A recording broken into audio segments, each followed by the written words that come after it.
The second you start looking at other people as competitors or other companies, they turn into enemies. Then you're in an instant power struggle.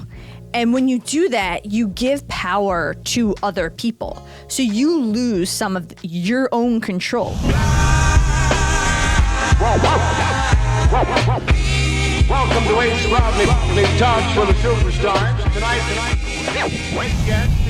Today's topic, tough advice for my younger, dumber, poorer self.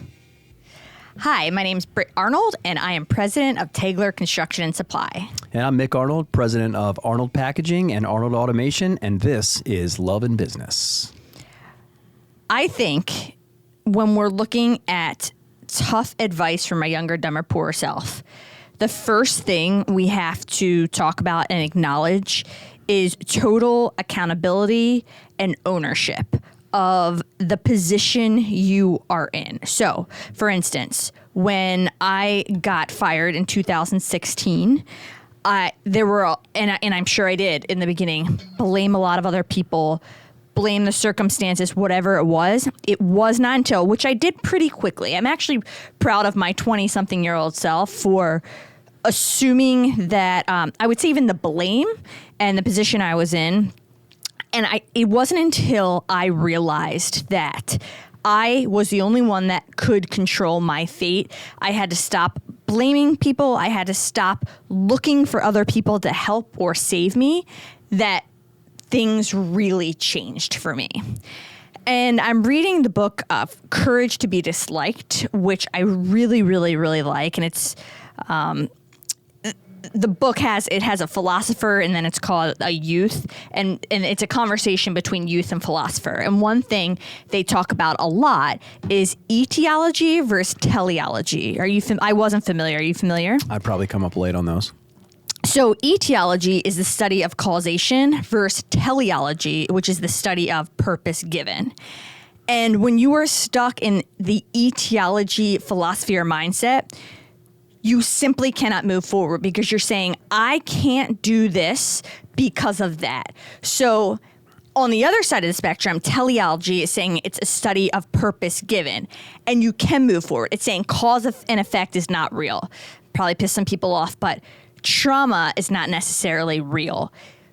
They're saying the emotions you ascribe to your experiences are the only things that are real. Even emotions aren't real. We manufacture our emotions to achieve the goals that we want to achieve. So if you are in this position where you are saying, I can't do X because of Y, you are in that causation, and you will let your past and your emotions determine your present and your future. And it's literally impossible to get ahead. And I really agree with that philosophy because I was there. Right. And I did it and I saw it. I have a couple of more points on this, but I do want to pass the ball just to see how you feel about that philosophy. I think it's interesting. I just have a quick question. Yes. Harkening back, do you recall, back to the moment when you got fired and you were going through those emotions, would have had you on that causation side, the stuck side? Do you recall any of? I think there would be a reset moment of kind that would take place. Do you recall anything, or was there any epiphany that got you out of that? And even I would even suggest that you might have even gone down that victimhood route for a second. Why me? Why was this done to me? I was doing it right based on everything you knew. We talked about your success as an athlete. Your job was to score and win, and by all means you were scoring and winning, but somehow that wasn't what the metric was there, which was very foreign. So do you remember a moment where you reset, or is it just you fumbled through it and ultimately got there? It's hard at that age when you don't have the experience and you don't recognize the situation. And therefore, it makes it harder to know which tool to reach for in your toolbox. Unlike now, when you see like, oh yeah, that's a hammer. I got to drive a nail. Do you recall anything like that, or any moments? I mean, this is somewhat retrospective, which is hard. And some of these ideas, these etiology and these ideas, or wrapping them together like this, are a little bit new. So, anything that you recall about that from a reset? So yes. Very much so, which is actually the only reason I'm talking about this, because I don't want to talk about things in retrospect that were ideally this would this is what happened in my experience, which is why I feel comfortable and confident suggesting that this is an important part of the process. So I think my how I felt, going back to emotion, or what I ascribed to my experience was anger, probably more than anything. Yep. And I think finally I was able to decide that I wanted to be successful or win, and however you define that word, in spite of and not because of. So I wasn't driven by proving other people wrong. Mm-hmm. And I think that was very important in the process. But to your point, that epiphany moment was I was looking for other opportunities, to go back into the corporate world. Yes. And I was really looking at, actually the only thing I was really interested in was brokerage, Sure. Commercial real estate brokerage. And part of that was because I do like the philosophy, eat what you kill, and being able to work on that type of mentality. And I think that's, in the brokerage world, that's a big part of it. You have a lot of independence. Yeah. You don't have as much of a cap or a ceiling. Right. I liked all of that. A high level autonomy is a high level very of important autonomy. thing. Plus, Yep. I had relationships in the field and Sure. some really great friends that were helping me. So anyway, Yep.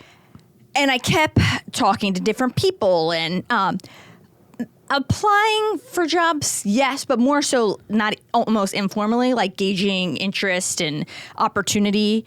And I just got so sick of waiting for responses, and people were busy, and I'm one day I literally looked at myself in the mirror, not I didn't literally, but figuratively look at myself in the mirror and was like, I cannot take it. I cannot keep depending on other people.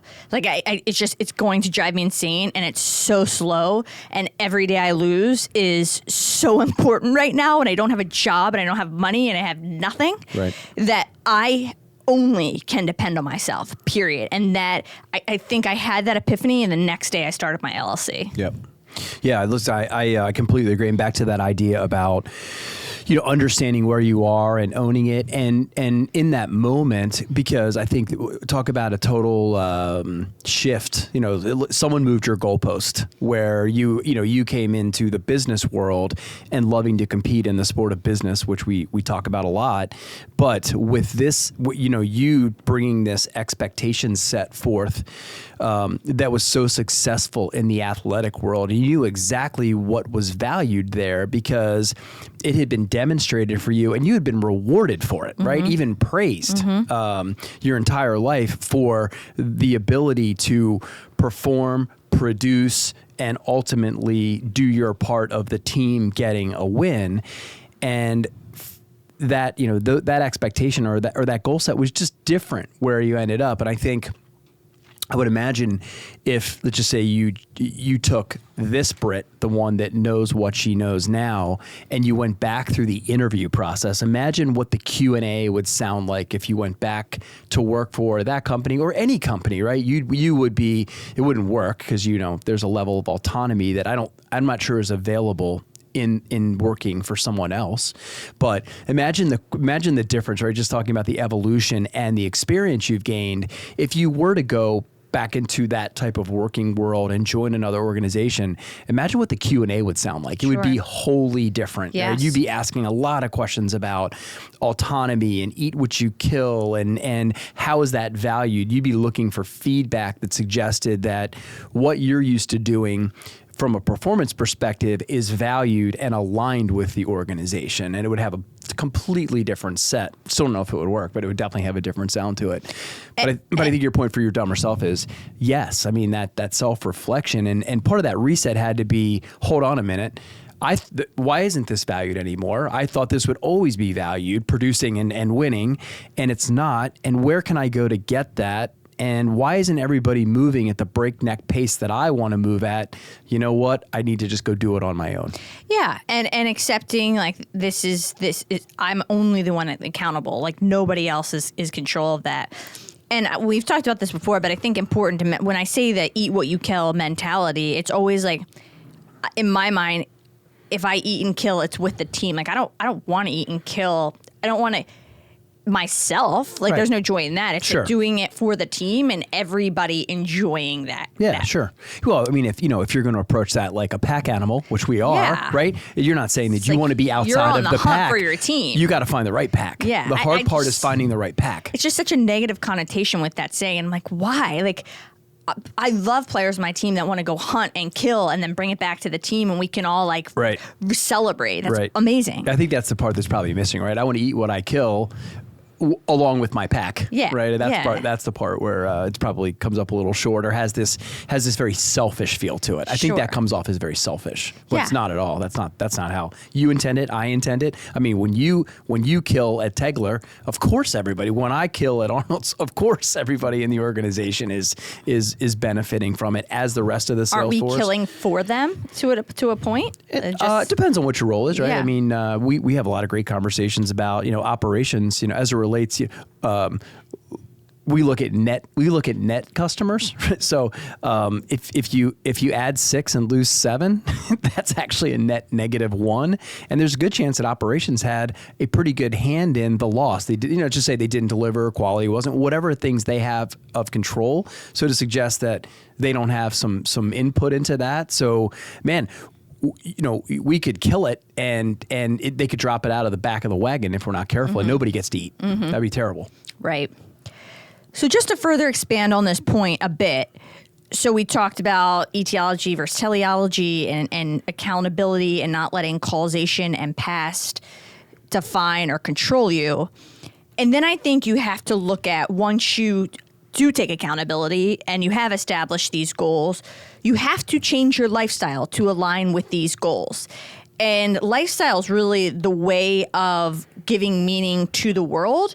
And you have to change how you interact and your behaviors to align with that. And it's hard. It takes, the word we were talking about today, courage to change. And the other word, sacrifice. Yes. But like this idea of changing, I think we often misunderstand how hard and seriously how much courage and dedication it takes to change, because you are changing. And a lot of times in what we're talking about in this scope, it's entrepreneurship, which everything is unknown. Nothing is uncertain. You're leaving something that is known, is secure, to do something that you have no idea what's in store. And that is like very scary.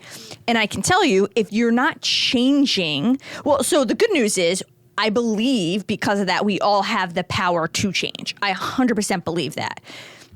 That is in our control. But when we do change, some of those behaviors are very tough, and to align them exactly with our goals is very challenging. So in my situation, when I was fired, I had to change a lot of behaviors to get where I wanted to go. And that included not spending any money. It included turning off the utilities and the cable and not buying furniture for the house I had just bought when I was on a salary. I didn't go out. Right. Like these things, and that was hard. Like that was 3 years of seriously doing nothing but working. That's it. And that was like really, really, really hard. But until you can align your behaviors with your goals, it's impossible. Right. But that's really hard, and it takes a lot of courage.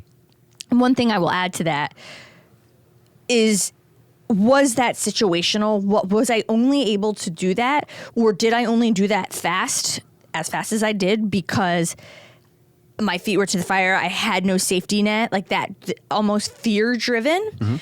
I don't know.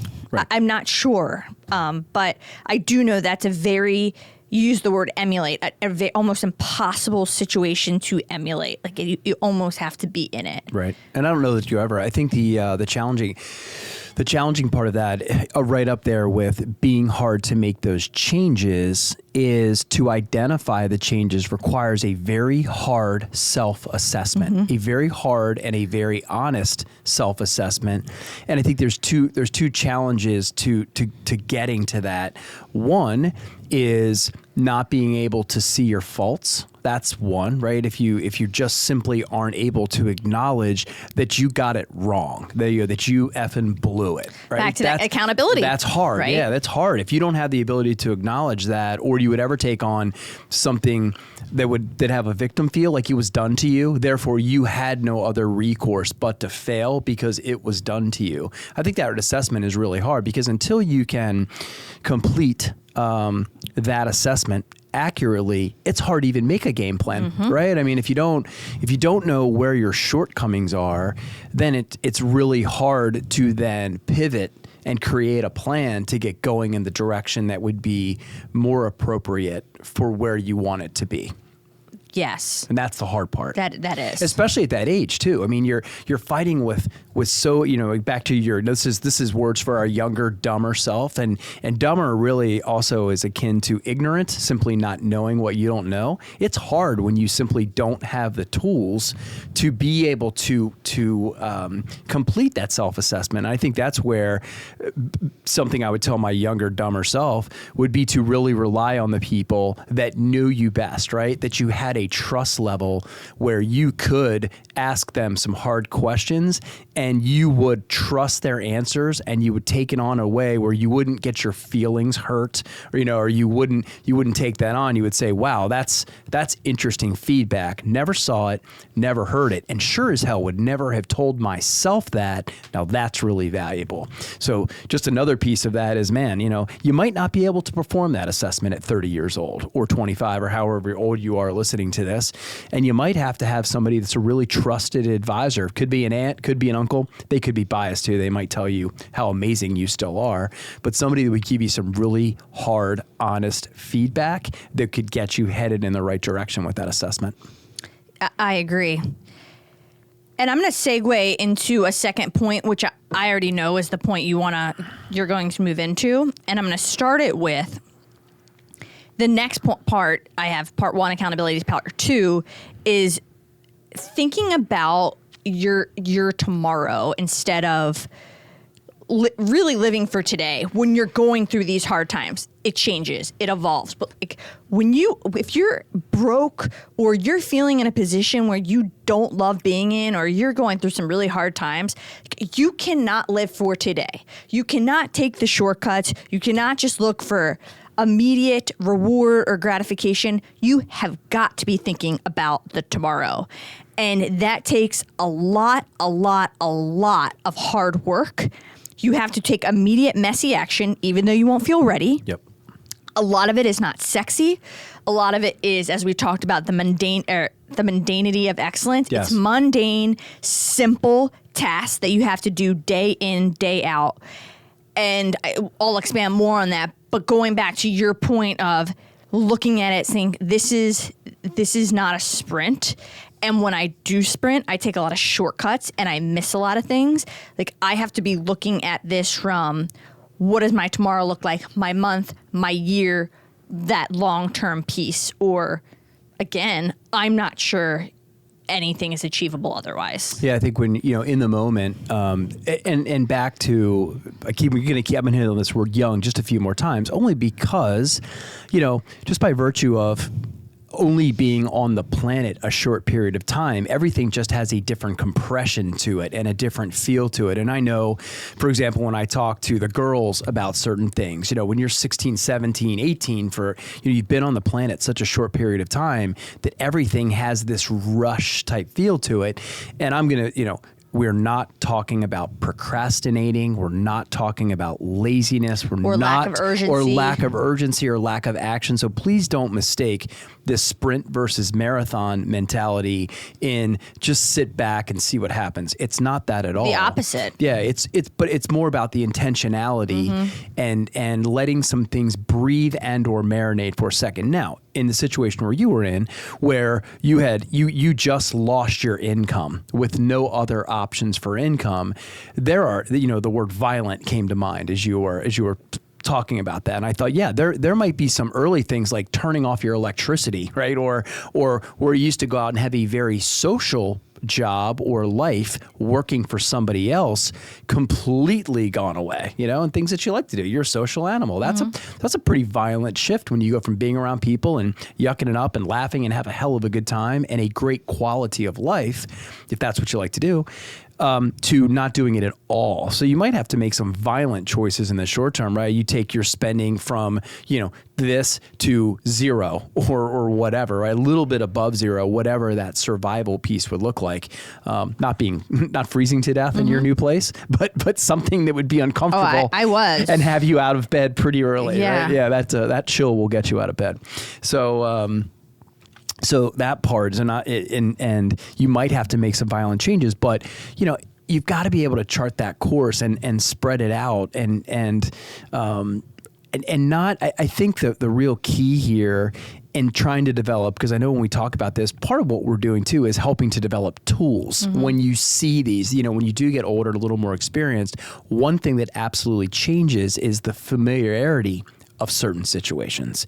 And I think in those moments, younger Mick Arnold would have tried to compress or maybe force or maybe jam or something along those lines, versus now where you take a little more measured approach to it and you might let it marinate a little bit longer. And what that is doing, or the tool that you're reaching for, is to make sure that you don't lose clarity, because that speed can create cloudiness and that could have you making inadvertently a bad decision. And something that at least might require you to come back from it, might not be fatal or lethal, but it certainly could have you wasting valuable time backtracking because you went a little too far too fast, because you felt the need for action for the sake of action, when in that moment, not procrastinating, no action would have been the appropriate choice, which sounds weird, but no action is the appropriate choice at times. Yeah, and part of my point here is that hard work always wins, but it has to be that smart hard work. So a part of this is there are some things that you do need to address and do immediately, where other things are more long-term. They're not going to make an immediate impact on starting a new business. And I got lost in that prioritization process for sure. But one thing I did do a good job is not getting lost in the trivial things, like spending money on websites and business cards and apparel that didn't matter. I did just enough to look professional, but that was it. It was like the bare minimum. My focus was very much so on acquiring that first piece of business and that first customer, and that's all that mattered. And you have to put that hard work where it matters the most, and identifying that is very, very hard. I think so a phrase that just shot into my mind as you were talking about that is, what you did was you bypassed the vanity, whatever the vain or the vanity parts of the glitz and the glamour of starting your own biz, right? Yes. Yeah, the glamour. I mean, we always talk about glamour publishing and certain things, but you absolutely bypassed the vanity. Not to a fault, but right on the edge. I mean, at some point, you do have to be careful about the credibility piece and what you're putting out there. But man, you ran right up against the edge of it in favor of cost savings and being intentional and scrutinizing where your very limited finances were going. We talk about bootstrapping. Yeah. When you're doing that, you've got to be accountable for every penny, and it's got to return on investment, because you have no ability to waste. No, and that goes back to the idea of being resourceful, and our favorite word is scrappy, which being scrappy, our definition, I'm not sure what the dictionary definition is doing as much as you possibly can with the resources you have, which are often limited. Yep. So just being incredibly scrappy. And the opposite of wasteful. Yes. Or complacent. Yes. Because wasteful being from a resource or a tangible perspective, complacent being from a mental or how you show up perspective. Right. And what's fascinating is I don't even think, I always worked hard, I hope, playing elite sports, you have to work hard, but I didn't absolutely understand hard work until I was put in that position. And it's amazing. You think hard work's one thing, and then you're put in this position, you're like, oh shit, no, this is hard work. Right. 18 to 20 hours a day, every day is Yep. hard work. No weekends, no balance of any kind. Not starting is one thing. Bankruptcy is something that's completely different, Yeah, right? yeah. On the scale, but not starting had that type of gravity when you were 18, right? Yes. You just didn't know what you didn't know. Right, and I know a lot of people think we can create side hustles and side businesses, but in my opinion, I think you've got to go all in to get where you want to go, at least with any type of speed. I just, that's what I believe. I believe you have to go all in. And here's something that I think you've got to stay true to yourself, because I don't want it to come off like, oh, poor me. Because I will even say, even during those most turbulent, challenging years where I was scared, I didn't know what the hell I was doing, I did really enjoy it. Yeah, of course. I really, really did. And the idea of people saying, well, take a break, you need a little balance, like you don't have to work every weekend. Why? Like, that's your narrative. That's not mine. I actually really enjoy, like, those years when I look back at them, I don't look back at them as horrible. I look at them as so instrumental, such great learning periods, and times of joy, because a little win, like $1,000 win, was the best thing in the entire world. And I really think that a part of me enjoyed that process. Yeah. And for anyone out there, like, if you like to work on, like, what is the idea of a weekend? Like, it's not, you don't have to subscribe to other people's opinions. Like, do what you like to do. And if that is working, then, like, freaking do it. Right. Like, Sure. we do not have to live inside other people's boxes or narratives, and that's extremely hard to do when you're younger, for sure.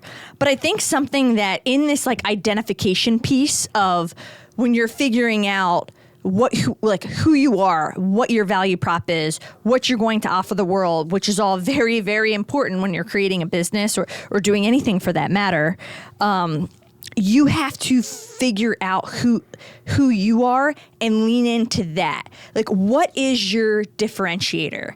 And for me, like, there were certain things that I could have looked at as a disadvantage, and a lot of us can, where we came from or our background, anything else. But if you can change your mindset and say, well, that's what makes me unique, that's what I'm going to lean into, that's what I'm going to offer the world, then all of a sudden that viewpoint is an advantage and not a disadvantage. Yeah, I think just a quickie for the audience, when you're talking about those times of your life, or when we're talking about the challenges of the work in building a business or being an entrepreneur, it's not a bitch fest or a victim fest. What we're doing is just being very honest, so that, a listener doesn't kid themselves or think that you mail this thing in and you wake up on the other side with a building with your name on it. It doesn't work like that. So it's really just being honest. When you use words like sacrifice or what you can expect, and when you're taking it on, and I agree with you, you'd love to get out of side hustle and go head down into your chosen pursuits. Depending on where you are, you might not have the ability to do that. You have kids, you have financial requirements that would keep you from going headlong into it. And that's when I think, the word sacrifice could get bigger, and it could be different. You would turned off utilities. The sacrifice there a lot of times, and that's what I went through in trying to build a business. It was time away from the girls. It was where, things just had to get done, and we were a much smaller organization, and there wasn't anyone else to do it. If it was going to get done, I was going to do it, and it was going to take a certain amount of time, and that time had to come from somewhere, and it generally came away from the girls. That's the sacrifice that I made in that moment, and somebody else could, pursuing their or trying to convert their side hustle into a full-time job. And this goes back to part of my thought process about not living for today. Sometimes it is tomorrow. And you knew what even though the girls might not have understood it, and I think they're still working through that understanding. I think they're starting to grasp it, but you knew what you wanted for them and for your family, and that's what you were ultimately working for. Like, yeah, there is going to be a sacrifice of time right now, and it's going to be spent at work when I could be at home for dinner. Yep. But I know that I want my girls to get the best education. I know that I want them to live in a very comfortable home. I want this and these things for them, and that's what I'm going to work for. And I think that's, to my other point, is not necessarily or not at all changing for what other people want for you or say you should want, even when it includes your family sometimes. Yeah, and like you said too, I loved it. I don't want to make any bones about that. It was.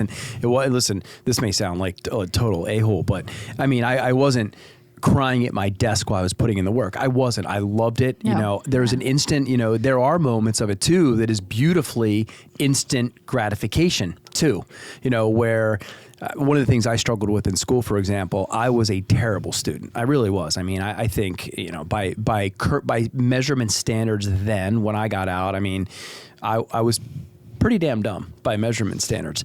But I struggled with a semester. That was too long. Like I couldn't do things leading up to, and you know, I've changed that a little bit in the sales process, but there's an instant gratification process, especially when you take on a business like ours, albeit old, it had a lot of years, it still had a very turnaround look to it, despite being 60 years old when I took over or something like that. There was a very turnaround feel to it.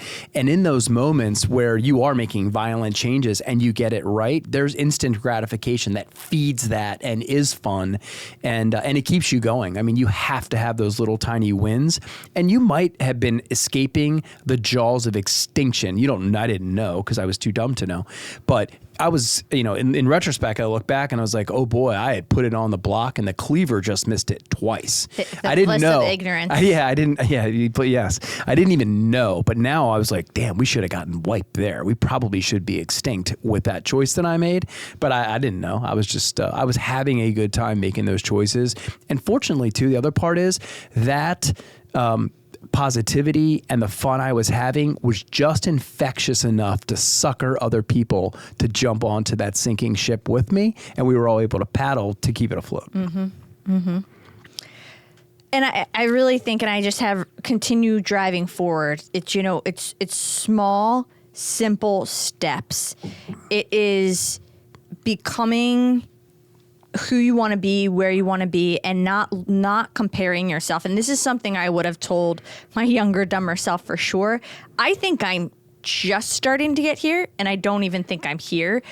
Had I had learned how to do that a lot quicker, it would have served me really well. And it says it's viewing, not viewing competition against other people. Like, who are my competitors? And again, in the book, The Courage to be Disliked, I really like how the author positioned it, where the second you start looking at other people as competitors or other companies, they turn into enemies. Mm-hmm. And then when you have that approach or thought process, then you're in an instant power struggle.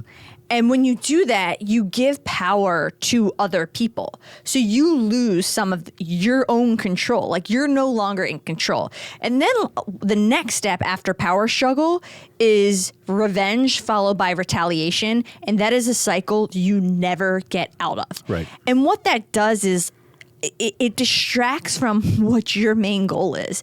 It distracts from your main focus, which should be your customers and your partners. And all of a sudden you're looking at competitors. So our enemies even. And I think this approach of looking at others like comrades, no matter who they are, is the quickest way to get improve your self-improvement. Mm-hmm. And that's really, really hard to do. And I know that sounds like, oh, that's ideologically sounds great, but I think there is a way to do it. I really do. And part of that is not looking at what others are doing, not copying, and not falling into like that distraction piece. It's like being inspired by those people, maybe being motivated by them, but then also leaning into what's your value prop? What are you really good at? And saying, how can Mick get creative? You don't need to copy. You can certainly get inspired, and you can collaborate with these people, but they are not your enemy. You do not have to copy, and you do not have to get distracted or overwhelmed by this over here, because that's not you. Right, and you would take, you would take that drive and you'd mix it with some curiosity and you'd go out innovate. You would take that energy and you'd go out innovate. You would never spend time, because by the time you're looking over there, it's too late. It's too way late. too late. And what an incredible waste of energy. It's way too late. I mean, you might be aware of, you might use that energy, you might take that energy, and it could even be a little fear like, oh boy, if we don't get our act together, we could be fighting extinction. But you take that energy, and here I can tell you that I would only ever put it, and I'd mix a little curiosity in, and I would drive it towards innovation and be working on the next best thing, and never be in that. And I think that whole idea, a quick story. I was very fortunate when the girls were younger. Obviously, we live in a very lacrosse-centric area, and I was fortunate enough to be able to coach their lacrosse all the way through. Now, mind you, I never played girls lacrosse. You know that, right? But I was very fortunate. Or lacrosse at all. Or lacrosse at all. No, I was far too slow, and golf was a spring sport like lacrosse. So I had buddies that did and played on national championship teams, and I could play around, mess around with them. But when they went to the field, I went to the course. But I was very fortunate to be able to get connected with a bunch of young ladies that played for Maryland, and Maryland in the midst of winning national championship after national championship. And we were driving to, and there was two, Becky Clipp and Jenny Collins, and we were driving to a tournament in New Jersey, and I was always very fascinated by the culture of Maryland lacrosse. It had won 14 or 15 national championships. And they were all Americans and U.S. national. And Jenny was a two-time Wharton finalist, best player in the league. And one day we were riding up to a tournament. I said, so who would you consider your rivals? And she, without blinking an eye, and nothing arrogant at all, as matter of fact as one could say it, we don't have any rivals. And it was just that mindset around that type of excellence at Maryland, where you would never even take a second of energy to consider UNC or UVA or Syracuse or some elite programs. That was just the mindset, and the exact same thing we're talking about, borrowing from sports like we do a lot. And I don't know what her mindset is, but I do think there's a difference between saying we're so good that nobody else matters versus if we're doing our own thing. If we do our job, right? If we do it the way we do it, then in a nice way, nobody else matters. Right. Right. And I think, didn't UConn say that last night? Yeah. In so many words, I think Danny Hurley said that. Yeah. Shout out UConn. Yep, we're UConn. repping it. Yep. First repeat champions in 20 years. Is that right? Something like that. Very proud to be a Husky alum today. Indeed. For sure. And both sides, and a wonderful performance by the women too. Arguably even better with the all the injuries that they had, for sure. Definitely got to give a shout out there. Yeah, absolutely. So yeah, and the second you realize, like, when you look at people as enemies or competitors, like you're already creating conflict in relationships, and your interpersonal relationships are the most important thing you have. And in this book, it says interpersonal relationships are also the cause of 100% of your problems. And I was thinking about that. I'm like, is that true? But for instance, a lot of people don't start a business because they're scared of failure. If you failed in a silo, in a vacuum by yourself, would you care? I think people care because of what other people around them are going to think. And that's goes back to like your real issue is interpersonal relationships, which, jumping ahead to relationships as part of this conversation, I mean, I think we've got to touch on relationships as a big aspect or topic that we would talk about if you're talking to your younger, dumber selves, because I definitely did not nurture and nourish and reach out as much as I should have when I was younger in all aspects of my life, and that has changed dramatically now. I mean, to the contrary now, but that piece of it is undeniable. Yeah, and I think I would even take that one step further. So yes, recognizing and valuing the relationships, but I also even taking that one step further in taking the time and putting forth the effort to understand who people are, their breed, if you will. And there's a great story that goes back about a dog that we had, and we were having trouble with that dog, and we brought someone in, a specialist, and the simple story was, this dog is part lab and part Springer, and he's a work dog, and you're not giving him jobs, and just continue on. And she finally said, when you understand the breed, you can train the dog. And I move that over into the human world, not trying to train people, but just changing out train to communicate with. And I my younger, dumber self, I would have told to be so much more intentional about understanding who the person was and trying to understand how I could create a bridge between us to have a meaningful communication, even though our breeds could be totally different, right? I might be a work dog, and you might be a greyhound or a speed dog. I think greyhounds might be work dogs too. But we could still find this common ground because I took the time to understand who you were, and maybe it was based on understanding some of your background or some of your influences or some of your successes or failures. I would have a Q&A that would have me listening exponentially more than I was talking, and I would put the time in to understand the other person and their breed so that we could find common ground and get further together faster. So yes, valuing the relationships and leaning on them more heavily without question. But one step further, I know I missed a lot of great relationships because I was too busy talking and not busy enough listening. Mm-hmm. And aligning yourself and your life with people that you admire or you like where they are. I mean, I don't want to say, what's the point of taking advice from people that you don't want to live their life? You don't admire their life or what they've done or what they stand for. Like, it's getting that alignment is right and seeking that out and working at that. And the younger you can do that, what a difference. And I will say, I think above and beyond everything else, it's looking at your partner, your spouse. That changes everything. Yep. And we're in a really fortunate position where our alignment is just so amazing. But from what we've been able to do in the last 6 years of being together in our relationship, I think we could both confidently say, the things we've achieved are beyond what we could have imagined because we're so much more effective or powerful together. Mm-hmm. And we're so aligned.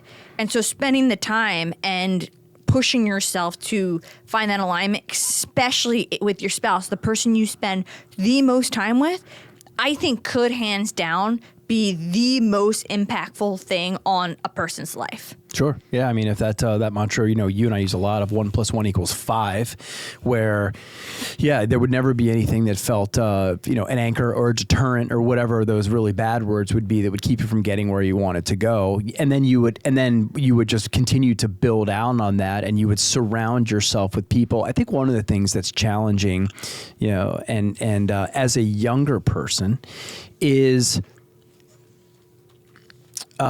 acknowledging and striving to get into that room, because it's not easy. It's hard, and it is and hard.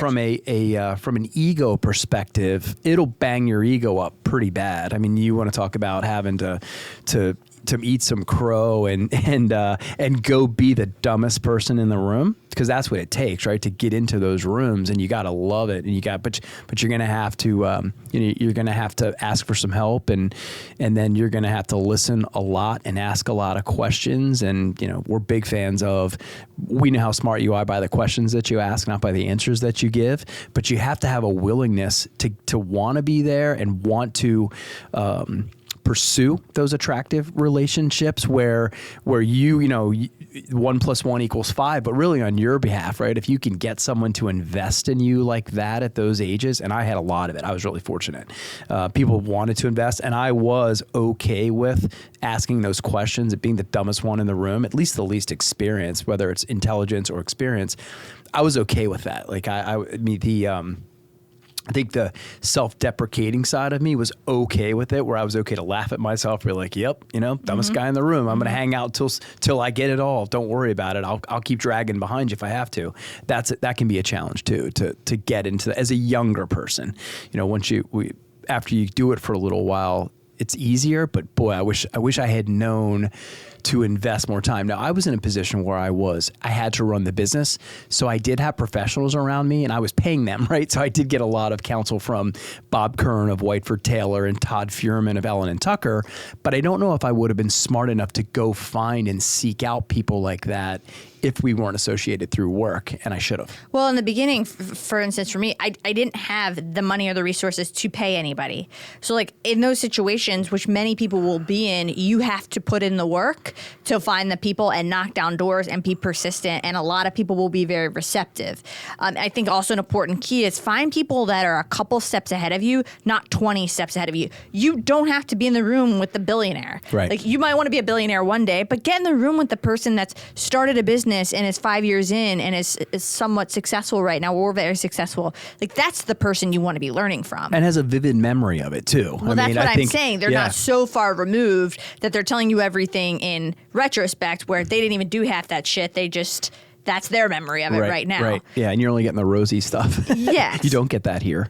So just, you know, on our last comment of relationships, you've got several different kinds. You've got friendships, you've got your love, your romantic interest, which I think is the most important. In the book I'm reading, they define it as that good relationship is whenever I can be with this person and behave totally freely. Mm-hmm. And until you're able to do that, it's almost impossible to actually feel love. Because if you're not free and you're not totally able to be yourself, it's very hard to be receptive or give love. So, but the difference is romantic relationships, work partnerships, friendships, they're attached by what they call in the book a red string, where if you're looking at a relationship you have with a parent, it's with rigid chains and you can't just snip it and move on. Right.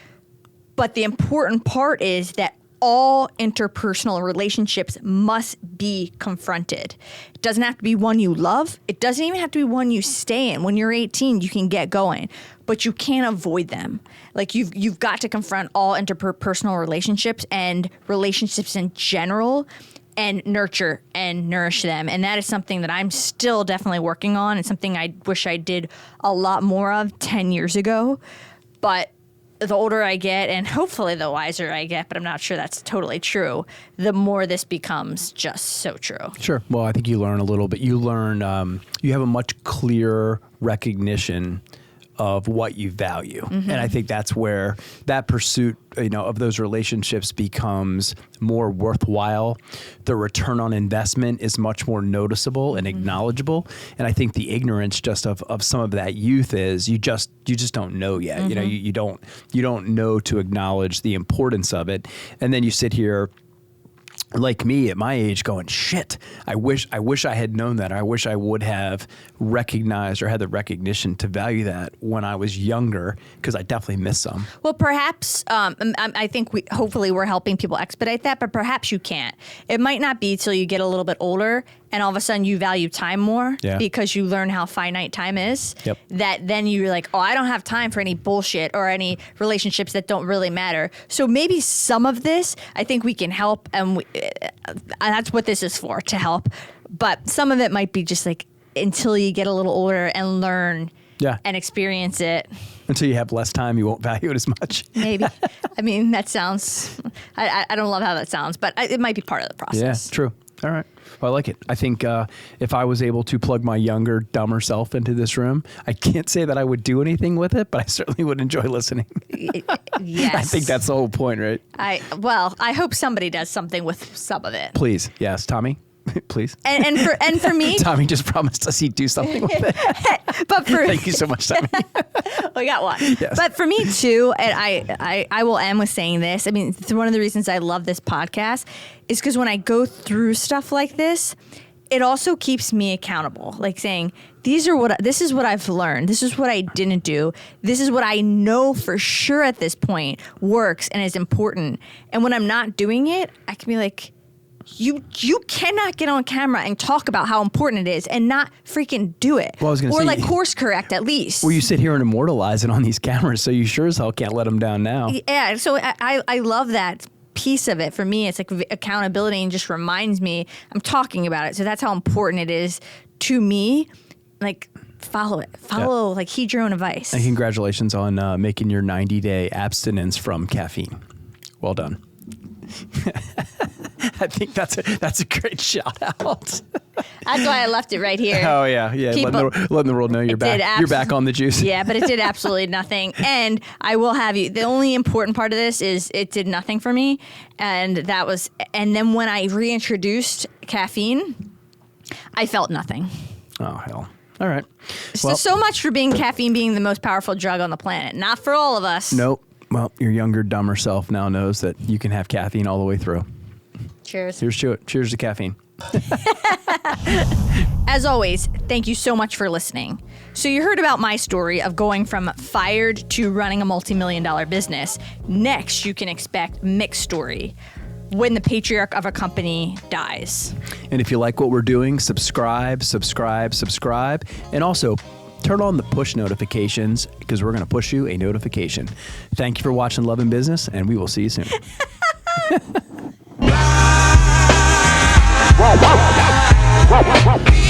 Welcome to Aetiology, talks for the superstars. Tonight, great guest, the incredible